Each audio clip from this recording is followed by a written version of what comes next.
In the digital age, data has become the world's most valuable resource, more critical than oil. Once data flowed freely, dominated by Western tech giants, but that era is ending. Nations now see control over data as essential to security and sovereignty. Digital borders are rising, fragmenting the once borderless internet into a splinternet of national networks. This shift challenges global business, raises questions about privacy and censorship, and redefines power.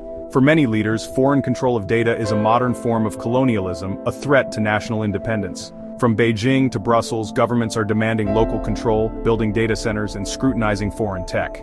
The age of digital innocence is over. Controlling data is now as vital as defending borders or currency. The threat of data as a weapon became real in the Middle East, especially in Iran. Western intelligence agencies used global data access to track and target individuals via their mobile phones. By analyzing metadata and phone signals, they mapped routines and locations, enabling precise strikes. This turned personal data into a tool for targeted killings. No one was safe anywhere. The Iranian example exposed the dangers of digital dependence and foreign surveillance. For many nations, relying on foreign tech became synonymous with strategic vulnerability. The lesson: data can be weaponized, making digital sovereignty a matter of survival. Building digital defenses and reclaiming control over national data is now an urgent necessity. In response, countries are building digital fortresses to protect their data. China's Great Firewall and cybersecurity laws force companies to store data locally, locking out foreign access. Russia's sovereign internet and data localization laws ensure state control, even at the cost of open markets.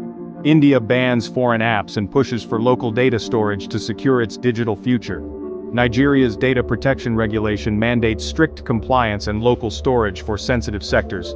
These moves reflect a global shift from digital globalization to digital nationalism.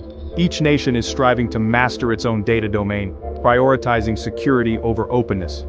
The world is moving toward a new era where data borders matter as much as physical ones. Africa, with its young population and booming internet use, is the last great frontier for data sovereignty. For years, foreign corporations controlled African data, creating dependency and risk. Nigeria, as a regional leader, faces acute threats from foreign-held data, surveillance, manipulation, and cyber attacks. The Splinternet offers Africa a chance to reclaim control and build a digital ecosystem that serves its own interests. This means fostering local innovation, building secure infrastructure, and enacting strong data laws. The goal: engage globally, but on African terms, as a sovereign partner. If Africa fails to act, it risks perpetual vulnerability and exploitation. The struggle for data sovereignty is Africa's modern fight for independence. To secure their future, nations like Nigeria need a clear blueprint for data sovereignty. First, invest in local data centers to keep citizen and government data within national borders. Second, support homegrown tech to reduce reliance on foreign apps and ensure local control. Third, enforce strong data localization laws to protect sensitive information and prevent mass data outflow. Clear regulations create security and predictability for businesses and citizens alike. Finally, regional cooperation is key. African nations should share best practices and build collective defenses. In the digital age, a nation's strength depends on its control over data. Just as walls protect a city, digital defenses will secure sovereignty for generations.